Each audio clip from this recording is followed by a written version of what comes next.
yeah, anyway, yeah, it's been kind of a, I don't know, it's been one of those weeks. I finally got over being sick, and that took forever. But then I had a brother that was really, I think he caught what I had, and I thought he was about ready for the grave, but he's coming back to be among the living. So I was glad of that. And, you know, I was not happy that I didn't win the $1 billion Mega Millions last night. Would have been a great birthday present for me. And tomorrow I will be 68. It is a miracle that I have made it that far. Really and truly. I can't even believe how fast the years have gone.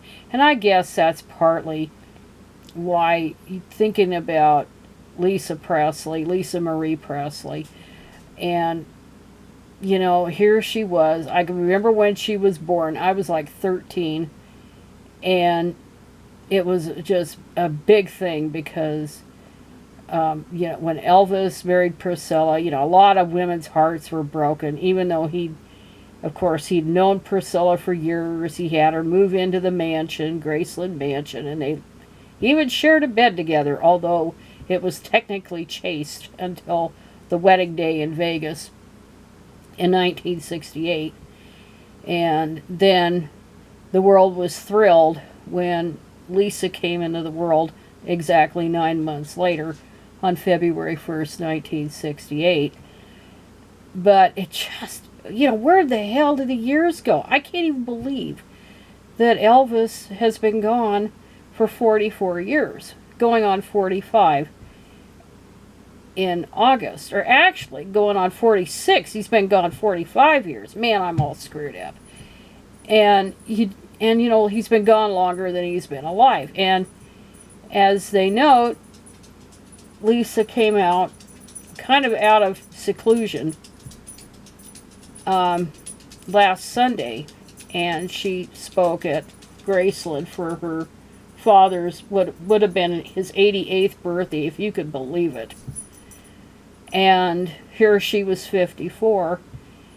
And then a couple of days after that, she went to the Golden Globe Awards with her mother, and that was kind of an emotional moment because the actor that had won the Golden Globe for his performance of her father, he you know, he told them that he loved both Priscilla and Lisa, and that was kind of a moving moment. But people noticed Lisa did not look well, whether she was on medication of some kind or something, or just had some health issues. She did not look well.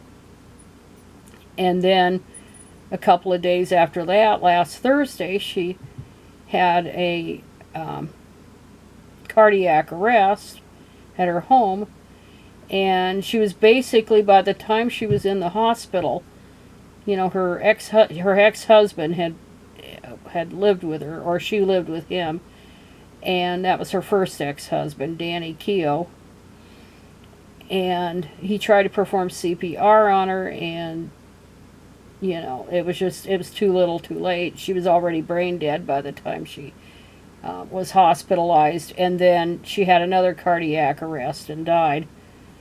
But God, what a mess. What a sad story. I mean, really, really sad story. It's not just a poor little rich girl. I mean, it was just tragedy after tragedy. And the first tragedy, of course, was when she was 9 years old and happened to be there when her father died of cardiac arrhythmia. Yes, he did not die. He died of that. He did not die of a drug overdose. And there's always been that fable. Ever since that Bodyguard book, you know, people put 2 and 2 together and got 5.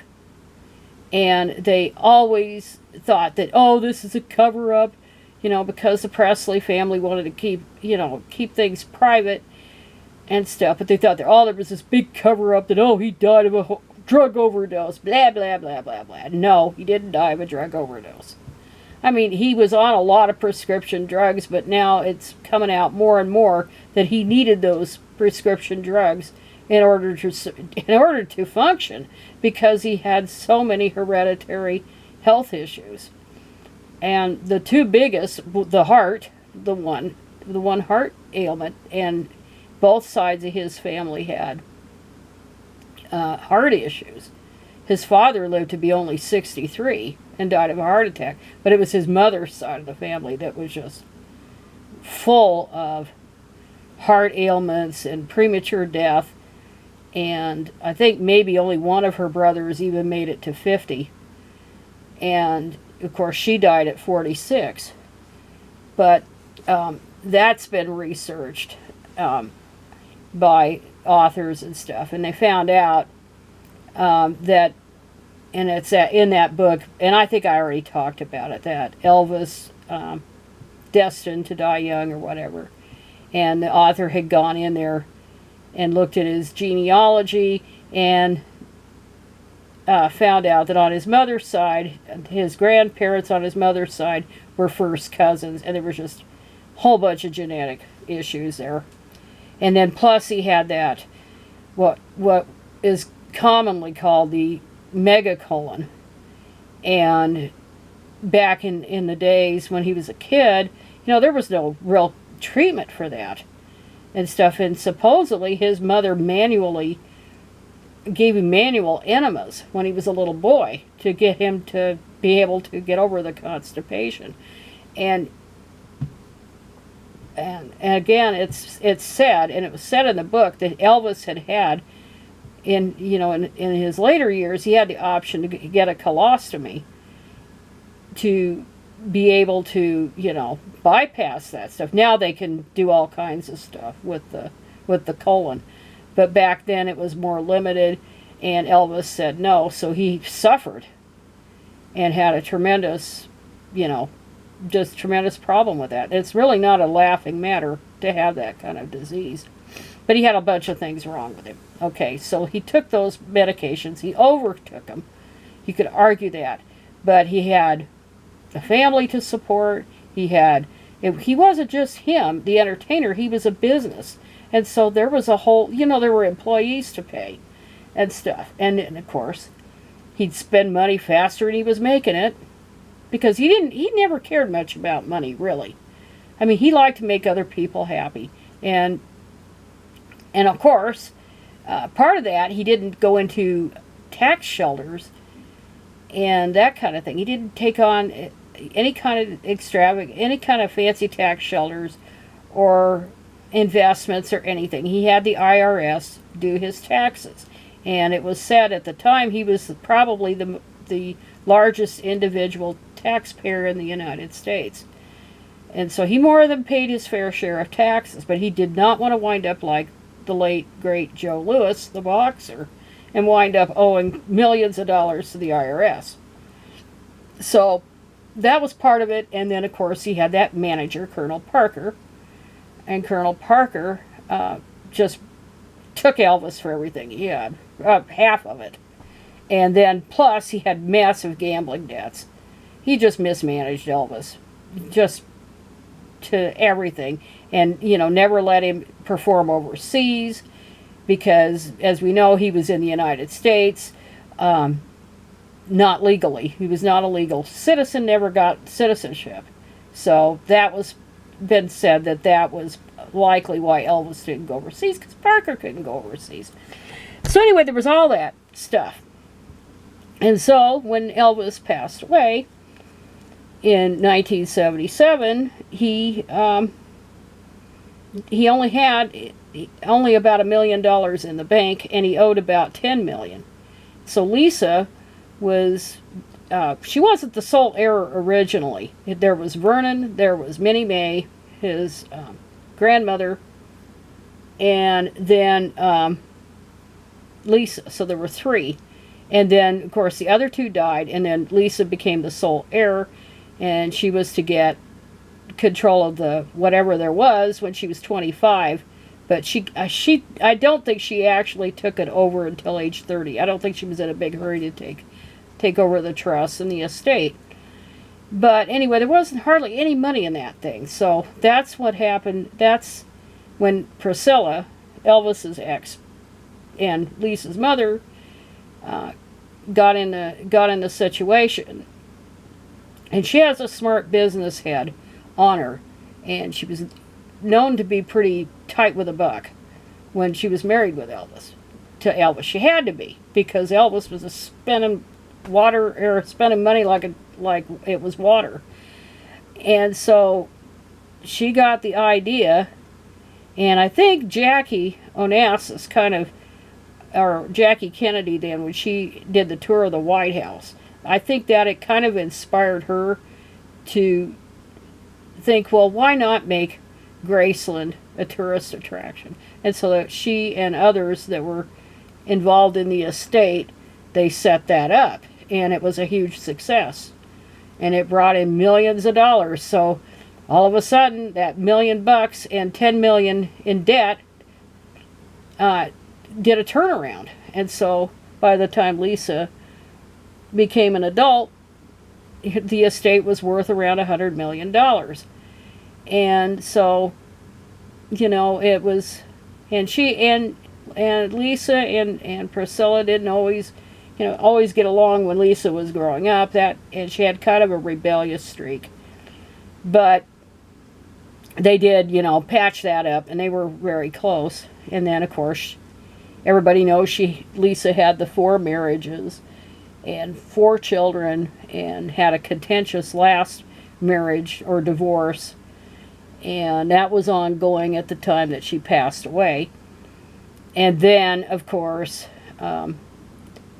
she was like her dad in a large respect, because she didn't handle money well. But the problem was, she didn't have the talent her dad had, that she could just run out there and make more money. I mean, she didn't. I mean, she was fairly capable performer. She had a career of sorts, but it was kind of like a hobby, almost like a hobby, because the money was coming in from the Graceland and other stuff. And then she made the mistake of finding her own Colonel Parker, you might say, and it was some guy named Barry Siegel or something. And, I haven't really heard his side of it, but, I think he blamed her a lot because she was profligate. But, he was a lot like Colonel Parker, and kind of sold her down the river with Elvis Presley Enterprises, which Priscilla had helped set up. I mean, that had always existed even before, in various carnations before that. But she sold 85% of it away. So Lisa only had that 15%. So it was very much like what Colonel Parker did to Elvis when he sold the catalog, Elvis's catalog, for $5 million to help pay off his gambling debts and stuff. But that just screwed Elvis over. Absolutely screwed Elvis over. So this guy was like Colonel Parker that way. So there she was, and never really handled money too well. And then she had issues with drugs, which she was always open about and stuff. But the big thing, of course, as everybody knows, is her son Benjamin had committed suicide some 2.5 years ago. And that really was arguably the end of the line for Lisa. That really did it. And she may have been still on sedatives or something. Or maybe she had, at that Golden Globe thing, when she was grabbing the arm of Jerry Schilling, who was one of the original Memphis Mafia and had written books about Elvis. But she might have had a little bit of some strokes. Maybe there was something that was a sign that she was having problems, some health problems there, and it wasn't addressed. But we probably won't know that. We may never know about that. But anyway, that was kind of the end of the line when that son died. And then of course she passed away, and it shocked a lot of people because she was young, and I mean she lived 12, 13 years more. She would have been 55 next month, so she had about 13 years more of life than her dad did. But it was, it was just a tragedy all around. And whether there will be vultures coming along to pick over the bones, I don't know. If the last husband, there was all this talk, TMZ was making suppositions that husband number 1, Danny Keough, and husband number 4, Michael Lockwood, were going to fight over custody of Lisa's twin daughters. And it's probably all a bunch of bunk anyway. It's likely all a bunch of bunk.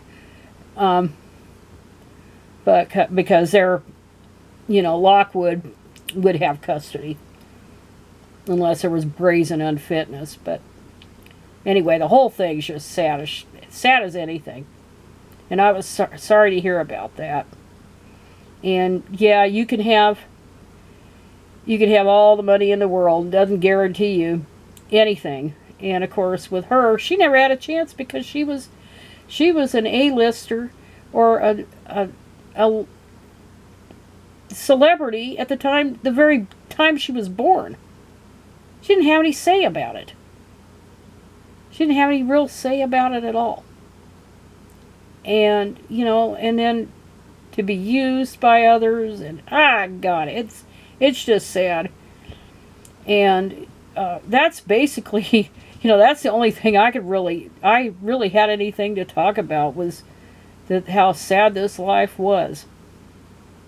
And at least she's gonna be with Benjamin now, and her dad in Memphis. And anyway, hopefully, hopefully Priscilla's gonna hold it together and maybe help turn that around again, because that was just shouldn't have happened. But anyway, that's all I'm gonna say today. I'm gonna try to sleep in tomorrow, and maybe I'll see my nephew and his wife off if they haven't left yet. I think they were gonna leave Tuesday, so I'll find out. But anyway, that's it for me.